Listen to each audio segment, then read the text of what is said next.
40 days Bible quiz. 40 நாட்கள் தொடர்ச்சியாக வேதாகமத்தை ஆழமாக நாம் கற்க போகிறோம். டே 26, 26ஆம் நாள். வேதாகமத்தில் தீய பண்புகளோடு சில மிருகங்கள் மற்றும் பறவைகள் ஒப்பிடப்பட்டிருக்கிறது.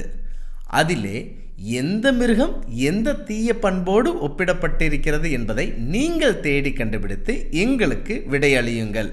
நான் உங்களுக்கான குறிப்புகளை வாசிக்கிறேன்.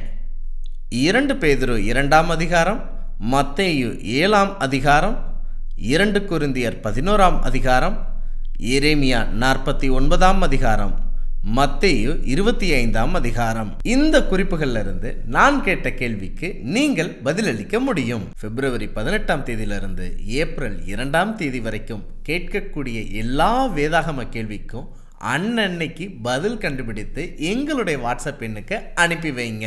இந்த 40 நாள் பைபிள் குவிஸில் தினமும் பங்கு பெற்று சரியான பதிலை அனுப்பக்கூடிய நபர்களுக்கு போன வருடத்தின் நிறைவில் நாங்கள் பரிசுகளை அனுப்பி வைத்தது போன்று இந்த வருடத்தின் நிறைவிலும் டிசம்பர் மாதத்தில் பரிசுகளை அனுப்ப குழுவாக திட்டமிட்டு இருக்கிறோம். அதனால் நீங்கள் இந்த வருடம் முழுவதுமாக பைபிள் ஸ்கூலில் நடத்தக்கூடிய பைபிள் குவிஸ் ப்ரோக்ராமில் கலந்து கொள்ளுங்க. நிச்சயமாக தேவன் உங்களை ஆசீர்வதிப்பாராக. பகிர்வோம் இயேசுவை என்றும் அன்புடன் பைபிள் ஸ்கூல்.